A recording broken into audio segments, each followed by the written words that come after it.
الحمد لله نحمده ونستعينه ونستغفره ونؤمن به ونتوكل عليه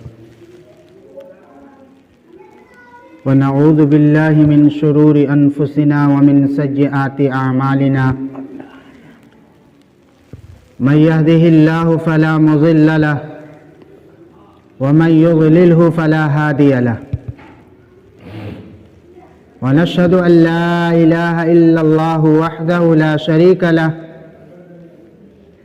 شريك له ولا نظير له ولا مشير له ولا معين له ونشهد أن سيدنا وسندنا وحبيبنا ومولانا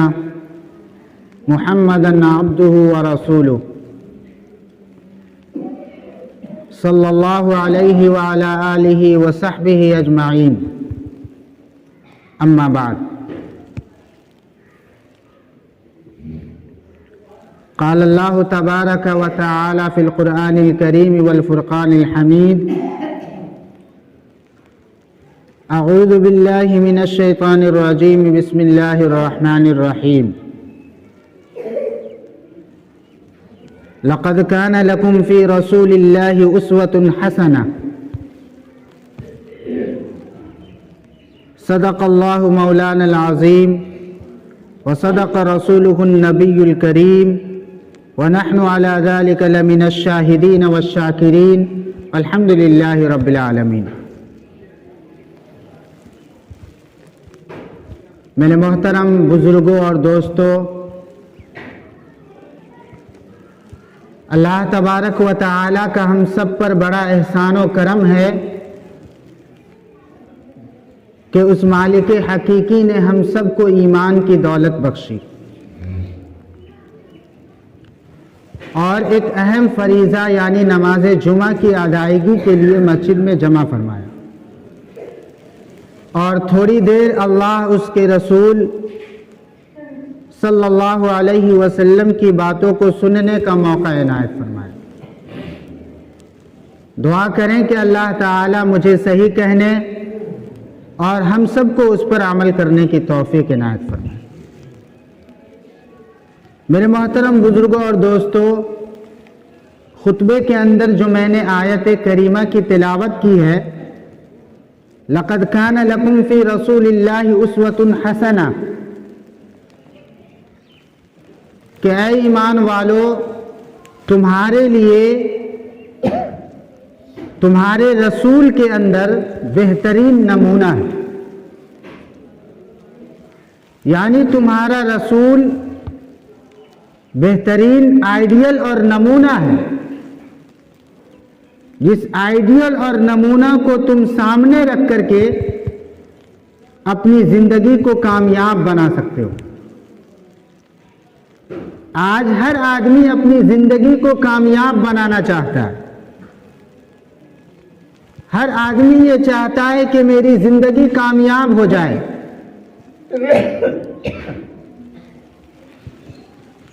کامیاب زندگی کے لیے ضروری ہے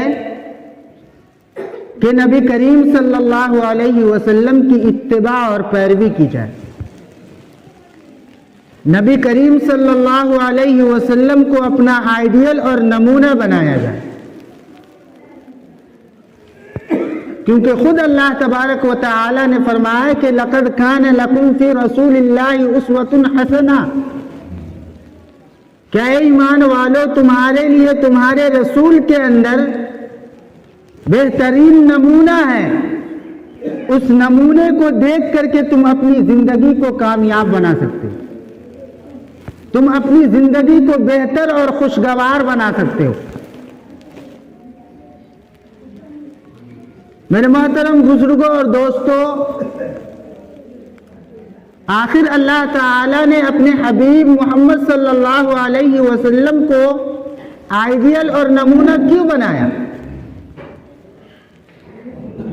ایمان والوں کے لیے آئیڈیل اور نمونہ کیوں بنایا؟ اللہ تعالیٰ قرآن کریم کو نازل فرما دیتے، قرآن کریم ہی انسان کی ہدایت کے لیے کافی ہو جاتا، اسی سے لوگ رہنمائی حاصل کرتے اور اسی کے مطابق انسان زندگی گزارتے، آخر رسول اللہ صلی اللہ علیہ وسلم کو اللہ تبارک و تعالی نے ہم سب لوگوں کے لیے آئیڈیل اور نمونہ کیوں بنایا؟ یہ سوال پیدا ہوتا ہے کہ اللہ کے رسول صلی اللہ علیہ وسلم کو اللہ تعالی نے ہم سب کے لیے آئیڈیل اور نمونہ کیوں بنایا؟ قرآن کریم عمل کے لیے کافی تھا۔ تو میرے محترم بزرگوں اور دوستو، اللہ تعالی نے انسان کی فطرت ایسی بنائی، نفسیاتی طور پر انسان ایسا ہے کہ اسے ایک معلم اور ایک رہنما اور ایک قائد کی ضرورت پڑتی ہے۔ اللہ تعالیٰ نے انسان کی فطرت ایسی بنائی، نفسیاتی طور پر انسان کو ایک معلم اور ایک سکھلانے والے ایک رہبر کی ضرورت پڑتی ہے۔ انسان کے علاوہ آپ بہت ساری مخلوق کو دیکھیں گے، اسے کوئی سکھلانے والے، اسے کوئی تربیت دینے والے کی ضرورت نہیں پڑتی۔ جیسے یہ مچھلی کو دیکھ لیجئے، مچھلی کا بچہ جب پانی کے اندر ہوتا ہے تو اسے کوئی تیرنا سکھلاتا نہیں۔ جب مچھلی کا بچہ انڈے سے نکلتا ہے تو فوراً وہ تیرنا سیکھ جاتا ہے، اسے کوئی تیرنا سکھلانے والا نہیں ہوتا، اس کے لیے کوئی معلم اور کوئی مربی نہیں ہوتا، اس کے لیے کوئی استاد نہیں ہوتا، اس کے لیے کوئی گائیڈنگ کرنے والا نہیں ہوتا کہ اس طریقے سے تیرو تو تمہیں تیرنے آئے۔ لیکن ایسی بات انسان کے اندر نہیں ہے۔ اگر کوئی انسان مچھلی کو دیکھ کر کے اپنے بچے کو 2 سال 4 سال کے بچے کو پانی میں ڈال دے کہ جس طریقے سے مچھلی تیرتی ہے خود بخود، بغیر کسی معلم، بغیر کسی استاد، بغیر کسی رہنمائی کے وہ مچھلی خود بخود تیرنا سیکھ گئی ہے اور تیرتی ہے، ٹھیک اسی طریقے سے میرا بچہ بھی جو ہے وہ تیرنے لگے گا تو گویا کہ وہ اپنے بچے کو موت کے منہ میں ڈالے گا، کیونکہ انسان کے بچے کو تیرنا سکھلانا پڑتا ہے۔ جب وہ سیکھتا، اس کا کوئی معلم ہوتا ہے، اس کا کوئی سکھلانے والا ہوتا ہے، تب جا کر کے وہ تیرنا سیکھتا ہے۔ مرغی کے بچے کو آپ دیکھیں گے، وہ انڈے سے نکلتے ہی فوراً اپنا دانہ چوگنے لگتا ہے، اسے کوئی نہیں سکھلاتا، اس کا کوئی معلم نہیں ہوتا، اس کا کوئی استاد نہیں ہوتا۔ لیکن اللہ تعالیٰ نے انسان کی فطرت ایسی بنائی ہے، انسان کو نفسیاتی طور پر ایسا بنایا ہے کہ اسے کوئی فن، ہنر اور کوئی علم سیکھنے کے لیے استاد کی ضرورت پڑتی ہے، اسے معلم کی ضرورت پڑتی ہے، اسے گائیڈ کرنے والے کی ضرورت پڑتی ہے۔ اسی بات کے مد نظر اللہ تبارک و تعالی نے ہم سب کو زندگی گزارنے کے لیے، کامیاب زندگی گزارنے کے لیے اللہ تبارک و تعالی نے نبی کی شکل میں آئیڈیل اور نمونہ دیا، نبی کی شکل میں آئیڈیل اور نمونہ دیا۔ انسان کو ہر قدم پر رہنمائی اور استاد اور معلم کی ضرورت پڑتی ہے۔ بچہ پیدا ہوا تو اسے چلنا بھی سکھایا جاتا ہے، بچہ پیدا ہوا تو اسے پڑھنا بھی سکھایا جاتا ہے، بچہ پیدا ہوا تو اسے ہر چیز میں معلم اور ایک تربیت کرنے والے کی ضرورت پڑتی ہے، ایک استاد کی ضرورت پڑتی ہے۔ اگر ایک تربیت کرنے والا، ایک استاد نہ ہو تو وہ کچھ بھی نہ سیکھ پائے۔ اللہ تبارک و تعالی نے انسان کی فطرت کا لحاظ رکھتے ہوئے اللہ تعالی نے انسان کی زندگی کو بہتر بنانے کے لیے اور خوشگوار بنانے کے لیے اللہ تعالی نے نبی کی شکل میں ہمیں ایک نمونہ عطا فرمایا، ایک نمونہ عطا فرمایا کہ تمہارے نبی جو ہے وہ تمہارے لیے نمونہ ہے۔ اگر تم ایک کامیاب زندگی چاہتے ہو، اگر تم ایک اچھی زندگی چاہتے ہو، اگر تم دنیا اور آخرت میں کامیاب ہونا چاہتے ہو تو لقد کان لکم فی رسول اللہ اسوۃ حسنہ، تمہارے نبی کے اندر تمہارے لیے تمہارے نبی کے اندر بہترین آئیڈیل اور نمونہ، تم نبی کی سیرت کو اپناؤ، تم نبی کے طریقے کو اپناؤ، تم نبی کی سنتوں کو اپناؤ تو تمہاری زندگی جو ہے وہ کامیاب ہو جائے، تمہاری زندگی جو ہے وہ خوشگوار ہو جائے، تمہاری زندگی جو ہے وہ بہتر ہو جائے گی، تم دنیا کے اندر بھی بہتر ہو جاؤ گے اور مرنے کے بعد کی زندگی میں بھی تم بہتر ہو جاؤ۔ میرے محترم بزرگوں اور دوستو، اللہ تبارک و تعالی نے اپنے نبی کو 1400 سال پہلے بھیجا، صحابہ کرام رضوان اللہ علیہم اجمعین نے اپنے نبی کی سیرت کو اپنایا، اپنے نبی کے طریقے کو اپنایا، اپنے نبی کی سنتوں کو اپنایا۔ تو میرے محترم بزرگوں اور دوستو، جو لوگ جہالت اور اندھیریوں کے اندر تھے، جو لوگ قتل و قتال میں مشغول رہا کرتے تھے، جن کے اندر ہر برائی پائی جاتی تھی، اور ان کی زندگی کے اندر کیا انقلاب آیا، ان کی زندگی کے اندر کیا انقلاب آیا، ایسا انقلاب آیا، ایسا انقلاب آیا کہ ویسا انقلاب آج تک نہیں آ سکتا۔ خود نہ تھے جو راہ پر اوروں کے ہادی بن گئے، خود نہ تھے جو راہ پر اوروں کے ہادی بن گئے، کیا نظر تھی جس نے مردوں کو مسیحا کر دیا۔ وہ صحابہ کرام جو جہالت کی زندگی گزار رہے تھے، انسانیت نام کی کوئی چیز نہیں تھی، لیکن نبی کریم صلی اللہ علیہ وسلم کی سیرت کو اپنائے، ان کے طریقے کو اپنایا، نبی کو اپنا آئیڈیل مانا، نبی کو اپنا نمونہ مانا، اور اس نمونے کے مطابق اپنی زندگی کو گزارا، اپنی زندگی کو بنایا، اپنی زندگی کو سنوارا، تو اللہ تبارک و تعالی نے رضی اللہ عنہم ورضوا عنہ کا پروانہ عطا فرما دیا، اور اللہ تعالی نے دنیا ہی کے اندر جنت کی بشارت عطا فرما دی۔ میرے محترم بزرگوں اور دوستو، ہم لوگوں کے سامنے بھی اللہ کے نبی کی سیرت موجود ہے، اور اللہ کے نبی کی سیرت کے اندر جو تاثیر ہے، جو انقلابی قوت اور طاقت ہے، وہ انقلابی قوت اور طاقت اور وہ تاثیر آج بھی باقی ہے،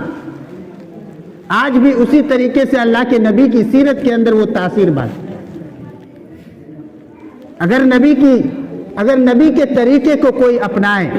اگر نبی کی سنتوں کو کوئی اپنائے، تو میرے محترم بزرگوں اور دوستو، یقیناً اس کی زندگی کے اندر تبدیلی آئے گی، اور اس کی زندگی جو ہے وہ کامیاب زندگی بنے گی۔ صحابہ کرام تو ایسے تھے کہ حضور صلی اللہ علیہ وسلم کی صرف ناگواری کا پتہ چل جاتا تھا کہ آپ صلی اللہ علیہ وسلم اس عمل کو ناگوار سمجھتے ہیں، تو صحابہ کرام اس عمل کو چھوڑ دیتے تھے۔ حضرت عبداللہ بن عمرو بن عاص، حضرت عبداللہ بن عمرو بن عاص ایک صحابی رسول ہے۔ ایک مرتبہ وہ اپنے بدن پر کسم کی چادر رکھے ہوئے تھے، اوڑھے ہوئے تھے۔ کسم ایک قسم کا کپڑا ہوتا ہے، اس کی چادر اپنے بدن پر اوڑھے ہوئے تھے۔ اللہ کے نبی صلی اللہ علیہ وسلم نے ناگواری کا اظہار فرمایا۔ حضرت عبداللہ بن عمرو بن عاص نے اس ناگواری کو محسوس کر لیا، اور چپ چاپ اپنے گھر گئے، اور گھر میں جو چولہا جل رہا تھا اس چولہے میں اس چادر کو ڈال دیا، اور پھر جب دوسرے دن اللہ کے نبی صلی اللہ علیہ وسلم کی مجلس میں آپ صلی اللہ علیہ وسلم نے اس چادر کا تذکرہ کیا، تو حضرت عبداللہ بن عمرو بن عاص نے یہ کہا کہ میں نے اس چادر کو جو ہے وہ چولہے کے اندر جلا دیا۔ تو اللہ کے نبی صلی اللہ علیہ وسلم نے فرمایا کہ گھر کی عورتوں کو دے دیتے تو وہ گھر کی عورتیں جو ہے وہ پہن لیتی، اوڑھ لیتی۔ تو صحابہ کرام اللہ کے نبی صلی اللہ علیہ وسلم کی ناگواری سے بھی بچتے تھے۔ ناگواری کے بارے میں پتہ چل گیا تو اپنی پوری عمارت کو ڈھا دیا۔ ایک انصاری صحابی کا واقعہ لکھا ہے کہ ایک انصاری صحابی نے اپنے گھر کے اوپر ایک قبہ نما بنایا تھا، اپنی عمارت اور گھر کے اوپر ایک قبہ نما بنایا تھا. حضور صلی اللہ علیہ وسلم کا اس راستے سے گزر ہوا, اپنے صحابہ سے پوچھا کہ یہ کس کا گھر ہے؟ تو صحابہ نے عرض کیا کہ یہ فلاں انصاری صحابی کا گھر ہے. ناگواری کا اظہار کیا اور واپس چلے آئے. جب آپ صلی اللہ علیہ وسلم کی خدمت میں وہ انصاری صحابی پہنچے تو سلام کیا. آپ صلی اللہ علیہ وسلم نے سلام کا جواب نہیں دیا اور چہرے کو پھیر لیا, یعنی ناگواری کا اظہار کیا. وہ صحابی, انصاری صحابی آپ کی مجلس سے اٹھے ہیں اور اٹھتے ہی اپنے گھر گئے اور اپنے گھر کی ساری عمارتوں کو, جو قبہ بنا ہوا تھا, وہ ساری عمارتوں کو زمین دوز کر دیا اور بالکل سب کو ختم کر دیا. اور اللہ کے نبی صلی اللہ علیہ وسلم سے جا کر کے بتایا بھی نہیں کہ اللہ کے نبی میں نے وہ عمارت ختم کر دی ہے, میں نے اسے زمین دوز کر دیا. جب اللہ کے نبی صلی اللہ علیہ وسلم دوسرے دن اس طرف گئے ہیں, اس مکان کی طرف گئے, تو دیکھا کہ وہ قبہ جو ہے وہ زمین دوز ہے, ختم ہے. تو پوچھا صحابہ سے, تو صحابہ نے ساری باتیں بتا دی کہ اس نے کیا کہتے ہیں کہ خود اپنے ہاتھوں سے اس قبے کو ختم کیا ہے, مسمار کیا ہے اور اس کو زمین دوز کیا ہے. آپ کی ناگواری کا علم اس سے ہو گیا تھا. تو میرے محترم بزرگوں اور دوستوں, صحابہ کرام رضوان اللہ علیہم اجمعین نے مکمل طور پر اپنے نبی کو اپنا آئیڈیل اور نمونہ مانا تھا. اپنے نبی کی اتباع اور پیروی کرتے تھے, اپنے نبی کی بتائی ہوئی باتوں پر عمل کرتے تھے. میرے محترم بزرگوں اور دوستوں, یہی وجہ تھی کہ اللہ تبارک و تعالی نے انہیں دنیا میں بھی عزت عطا فرمائی اور اللہ تبارک و تعالی مرنے کے بعد بھی اسے جنت عطا فرمائی. اللہ تعالی ہم سب کو کہنے سننے سے زیادہ عمل کی توفیق عنایت فرمائے. جو لوگ سنت نہ پڑھیں وہ سنتوں سے فارغ ہو جائیں.